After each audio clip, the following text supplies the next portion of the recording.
Estamos casi a la mitad de las lecciones de este trimestre. Estamos en la lección 6. Tres mensajes cósmicos. El título de esta lección es La hora de su juicio. Ahora, note que el texto mismo dice en Apocalipsis 14, versículo 7, la hora de su juicio. Pensé que era nuestro juicio lo que tenía. ¿Por qué su juicio? Ante el universo entero y la controversia cósmica entre el bien y el mal en esta lucha intergaláctica entre Cristo y Satanás, la hora de su juicio. Satanás ha declarado que Dios es injusto. Dios es injusto. Dios es un tirano arbitrario de dictador vengativo. Esa es la acusación de Satanás. La cruz revela que Cristo es completamente amoroso, justo y misericordioso. Y el juicio revela que en cada vida Él es justo y misericordioso. En cada vida es plenamente amoroso. Ahora, ¿qué significa la hora del juicio de Dios ha llegado? De acuerdo con Apocalipsis 22, versículos 11 y 12, la Biblia dice que llegará un momento, el que es injusto sea injusto todavía, y el que es inmundo sea inmundo todavía, y el que es justo practique la justicia todavía, y el que es santo santifíquese todavía. He aquí yo vengo pronto, y mi galardón conmigo, para recompensar. Sí, Cristo viene a dar la recompensa. Debe haber un juicio preliminar a su venida para determinar quién recibe qué recompensa. Ahora, a lo largo de la Biblia, ese juicio siempre ha estado en el futuro. Recuerde que Jesús dijo en Mateo 12, versículo 36, o más o menos, Él dijo que cada palabra ociosa que los hombres hablen deben dar cuenta en el día del juicio. En los días de Jesús, el juicio era futuro. El apóstol Pablo, al hablar del juicio, dice que el juicio es futuro. Cada uno de nosotros comparecerá ante el tribunal de Cristo. En otras palabras, nuestros registros allí, futuro. Pero cuando llegas a Apocalipsis, Juan anuncia que la hora de su juicio ha llegado. Conectando el libro de Apocalipsis con el libro de Daniel, descubrimos cuál es la hora del juicio. Hablamos en Apocalipsis 14 sobre la hora de su juicio ha venido y volvemos al libro de Daniel. Y Daniel capítulo 8 versículo 14 dice, en 2300 días luego el santuario será limpiado. Si fueras judío, ¿cuál pensaría que era el significado de la purificación del santuario? ¿Sabrías que el antiguo santuario estaba dividido en tres partes básicas? Recuerda, en Éxodo 25, versículo 8, Dios le dijo a Moisés, hazme un santuario para que pueda morar entre ellos, para que Dios hable a Moisés. Hazme un santuario. En el pacto exterior del santuario tienes el altar donde se sacrifican los sacrificios. Una vez que los sacrificios son hechos, el sacerdote lleva la sangre al tabernáculo. Pasa al lavacro, lava la superficie sangrienta del sacrificio en el atrio y luego entra en el tabernáculo. La sangre se transfiere del pecador al sacrificio. Se transfiere del sacrificio al lugar sagrado del santuario a través de la sangre. La sangre es rociada ante el velo de ese lugar santo. Detrás de eso está la ley de Dios en el lugar santísimo. Una vez al año, en el día de la expiación, hay lo que se llama la limpieza del santuario. El sacerdote entra con sangre que no está manchada con el pecado,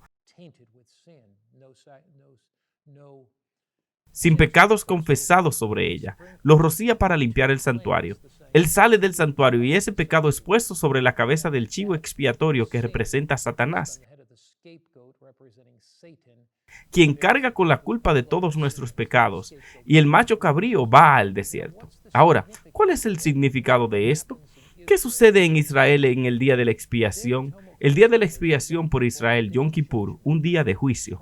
Las trompetas sonaron durante 10 días. Antes de ese tiempo, todo Israel se reunió. Se arrepintieron de sus pecados, así que cualquier israelita habría entendido que el concepto de la purificación del santuario era el día del juicio. Luego de 2300 días, entonces el santuario será purificado. Así que en algún momento desde el día de Daniel en adelante en la profecía bíblica, un día profético equivale a un año literal. Así que 2300 años de algún periodo de tiempo con el que Daniel estaría muy familiarizado.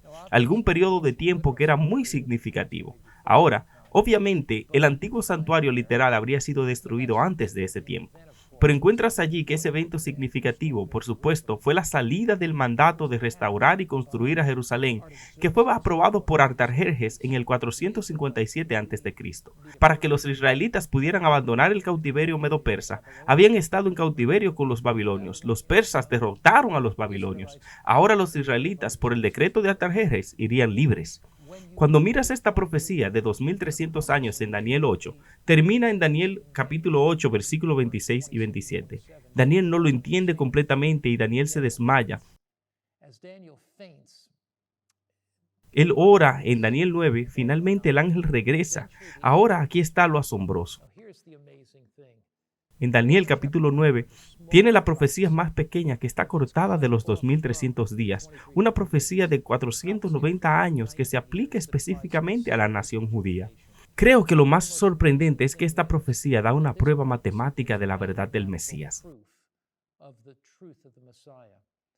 Hay muchos escépticos que han leído estas profecías y han dicho que esta prueba matemática es demasiado abrumadora.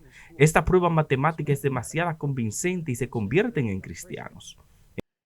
En Daniel capítulo 9, versículo 24 en adelante, esto es lo que leemos y vemos esta clara verdad matemática como John McDowell lo pone muy bien. El autor dijo: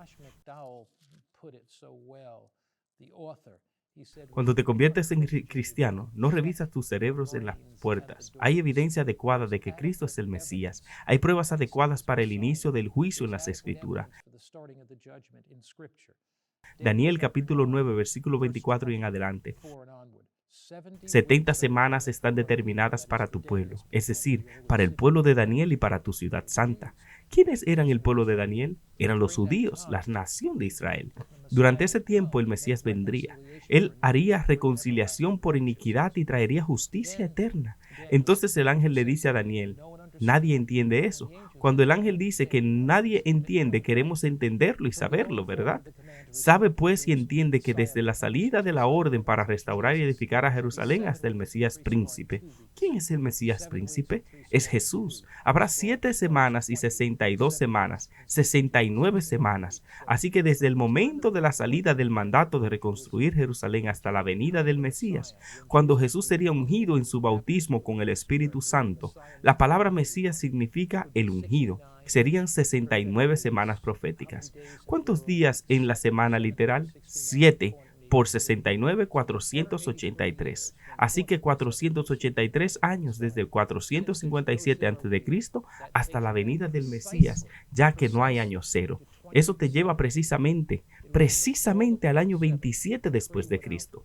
El decreto salió en el otoño del 457, la orden de restaurar construir a Jerusalén. 483 años te llevan precisamente al otoño del año 27 después de Cristo. Precisamente en ese momento Jesucristo fue bautizado como el ungido. Jesús es más que un buen hombre, más que un filósofo ético, es el divino Hijo de Dios descrito en las Escrituras. La Biblia es más que un libro humano, es más que un libro común. De hecho, es la palabra de Dios. Entonces la Biblia dice que habría una semana profética más en las profecías. 7 años, 489 años, una semana extra hace los 490 años que aíslan a la nación judía. De esa última semana profética, esos últimos 7 años dice a la mitad de la semana. ¿Cuál es el medio de 7? 3 y medio. Él había cesado el sacrificio y sería cortado, pero no para sí mismo. La mitad de la 7ª semana, 3 años y medio desde el año 27 después de Cristo, te lleva a la primavera del año 31 después de Cristo. ¿Qué fiesta judía tuvo lugar en la primavera? La Pascua. Jesucristo es nuestro Cordero Pascual. Fue sacrificado por nosotros exactamente a tiempo. En la primavera del año 31 después de Cristo. 3 años y medio más se llega al año 34 después de Cristo. En ese año tienes el rechazo formal por parte del liderazgo judío de Cristo el Mesías. Apedrean a Esteban y el sumo sacerdote judío rasga su ropa. 490 años desde el 457 te lleva hasta el 34 después de Cristo. Precisamente, Dios vinculó la apertura del juicio con eventos terrenales que pudimos ver con nuestros ojos en la venida de Cristo. 490 años te llevaron al año 34 después de Cristo.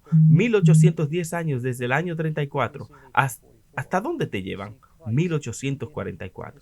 ¿Qué vemos en 1844? Vemos a Cristo comenzando su fase final del ministerio en su juicio final de la raza humana, donde la maldad es finalmente destruida, todos los falsos profesores están expuestos, donde Cristo toma el reino y finalmente en el juicio se da el reino de Dios a Jesucristo y se le da a los santos de Dios. Esta lección muestra sin lugar a duda que Cristo ciertamente es el Mesías y que estamos viviendo ahora la hora del juicio. ¿Qué debemos hacer en la hora del juicio? ¿Cuál es nuestra responsabilidad? Debemos afligir nuestras almas para arrepentirnos, para abrir nuestros corazones a Dios, para estar seguros de que no había nada entre ellos y Cristo.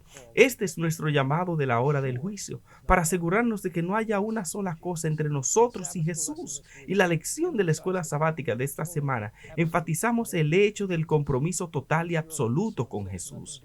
Estar seguros, como la canción dice, nada entre mi alma y mi Salvador, nada de este mundo sueño esquivo, nada entre medio.